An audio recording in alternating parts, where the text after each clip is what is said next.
monster trade sending Kevin Durant to Houston for Jalen Green, Dillon Brooks, the number 10 pick in this year's draft, and 5 second-round picks.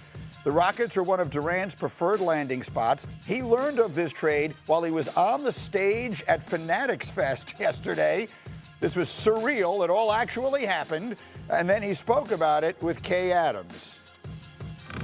You know, when people could just hang your career in a balance like that and just choose what they want to do with your career, it's a nerve-wracking feeling, but being able to kind of dictate what you want to do and then being with a team that values you, and I'm looking forward to it.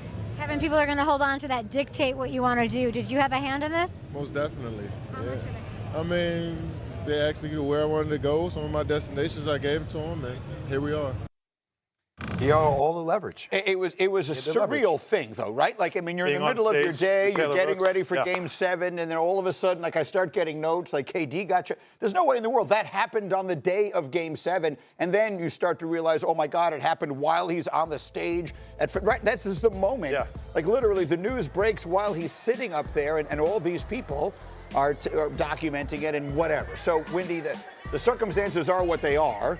The bottom line of it is Kevin Durant is a Houston Rocket. Yeah, I think what he said there in that interview was very important. I think the Warriors could have traded for him last February. He said, I don't want to go, and the Warriors backed off. I think last week, the Timberwolves could have traded for him. He said he didn't want to go. The Timberwolves backed off. And I think the Suns would have gotten better returns in both of those trades. But he had agency. He used that leverage. He ends up going to Houston. You say, why does Houston do this deal? You want to rank the Houston young players and their draft capital, you're ranking 6, 7 names and lists before you get to Jalen Green and Dillon Brooks and the number 10 pick. And I understand the number 10 pick, it's a lottery pick, it's quality. But the Rockets didn't feel that they were going to get a player in this draft that was materially going to help them. And they end up landing an offensive juggernaut, which is exactly what they needed. Right, exactly what they needed. Go ahead, Keith. No, I just you know, a little bit more respect on Jalen's name. I don't think he was a 6'7" prospect. But no, seriously, lift it, Keith, lift it. I mean, no, and I think they were ready to move on. But I don't think that's their this opinion. is just going by what I've seen. Yeah, but they want to move off his contract. They were trying to trade him. They were trying to move him. Well, there's your answer. They moved a guy that they wanted to trade. Yeah, for Kevin Durant. Let's not argue over this part of it. Just because they moved him don't mean that he was a 6 or 7 best, the lowest. You got to get some talent for a great player. 6 or 7 value. I think what they gave up for him stunned me. Or more to the point, what Phoenix got for him at this stage of his career. I did an essay on this last week, people. If you're talking about Kevin Durant as a diminished player, you're just not paying attention. It's not true.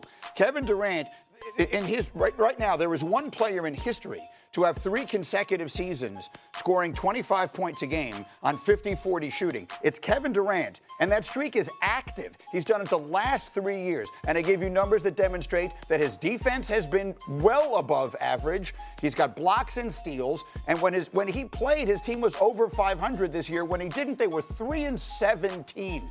Kevin Durant, like Steph, and like LeBron, has not really diminished that much. I think that the Rockets got him for, comparatively speaking, a song, and it is an unbelievably good trade for them. I think it puts them right there with OKC to win the Western Conference to get to the NBA Finals. I mean, look, you're talking about a guy that hasn't averaged under 25 points since his rookie year. Mm-hmm. You're talking about a guy who hasn't shot under 50% since 2011. Like, think about that. I mean, those numbers are staggering, right? And the fact that now you combine him with Şengün, with the level of what they play, I also think Ime Udoka is probably the biggest winner walking away from this with the culture he's been able to create in Houston. Extension. And the physical, the extension, the timing of that, right? And with other jobs up in the air, New York potentially, other teams calling. But also, guys, the physicality that Houston plays with. If there's one thing we learned in these playoffs, you need physical pieces. Well, they lost one. Well, they lost one in Dillon Brooks. I think that's a major loss. That's an underrated loss. But they still have all the pieces there. He said it there. They asked me where I wanted to go. So he had control. They asked me where I wanted to go. They gave him that control. They gave him that respect, which he earned and he deserved. And all the numbers you say, Greeny, tell you this is still one of the great players in the game. But does it feel like a blockbuster? Does it feel like a blockbuster? Yes, it does. How can it feel like a blockbuster when because of the numbers that we just spoke about? When the number 2 seed stayed the number 2 seed. Yeah, but we all thought that Houston was punching above their weight. Like everybody, most of the people I've talked to in NBA circles, when we went to the playoffs, everybody's like, oh yeah, we want to target Houston because we feel like they're young, they're Right. inexperienced. Okay. They won't feel that way anymore. No, they do not. No, There were but they feel playoff very games different. where they didn't play Jalen Green down the stretch of the game. Down the stretch of a playoff game next year, the ball's going to be in Durant's course. hands. They And got the a finisher. real thing about this from Phoenix's standpoint, when they traded for Durant, it was a closed market. Durant went to the Nets and said, I only want to be a Phoenix Sun. And yet they paid 4 picks, 3 swaps, really good young players. Again, we have a closed market. Durant's saying, I only want to go to Miami, Houston, or San Antonio. But they didn't get a premium back. So they paid a premium in a closed market and sold in a closed market. That's what I meant low. by it doesn't feel like a blockbuster. And part of the story, Keith, is going to be about the teams that didn't get him. And I saw a lot of reaction yesterday on social, particularly about the Miami Heat, which was one of the 3 teams that KD had on his list. And they seemed not willing to part with some players. What did you think of that, Keith? It's disappointing to me. I remember Wendy said earlier, obviously he has to agree to go to Miami, and they were one of the teams, right? They tried to get him at the deadline, but for an underwhelming package, right?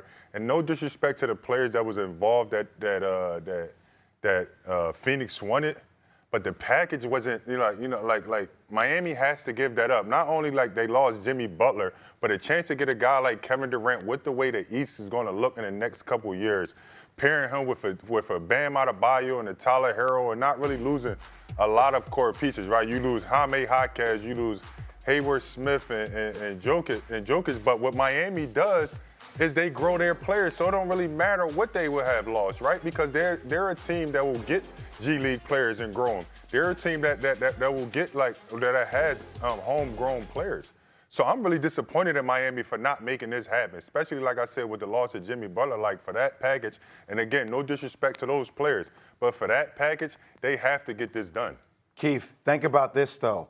The 2 teams that have supposedly, Miami not going all in on all their assets for Kevin Durant, and the New York Knicks who said, hey, we're not interested.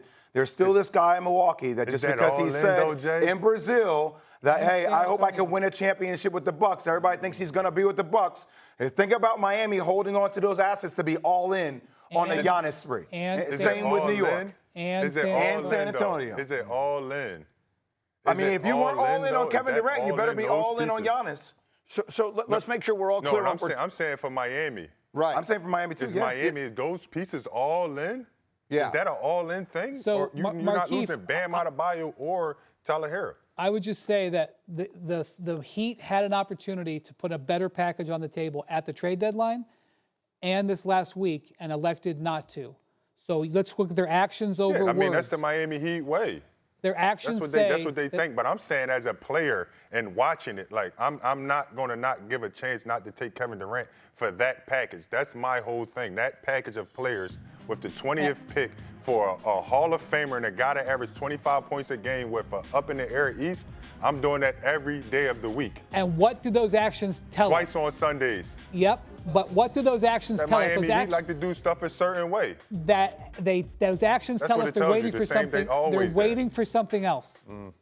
They're waiting for something else. And so, wait a minute. Exactly right. Thank you. You beat me to it. I did it for him. Put those Giannis fingers in the air. Okay, so we'll have to wait and see if that winds up happening. Look, and maybe this is tomorrow's topic. The East feels as wide open for the worst of all possible reasons. I mean, Jason Tatum is not going to play, and Damian Lillard is not going to play, and Tyrese Halliburton is not going to play.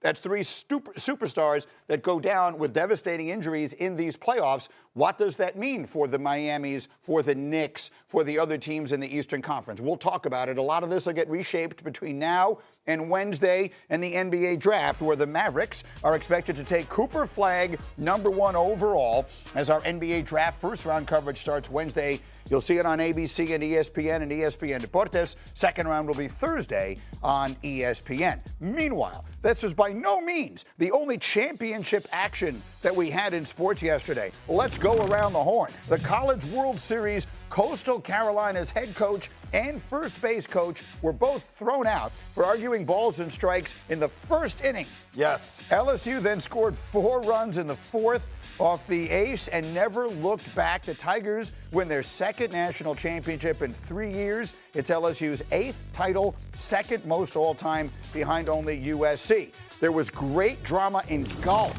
Tommy Fleetwood, who has never won on the PGA Tour, had the lead all day yesterday, then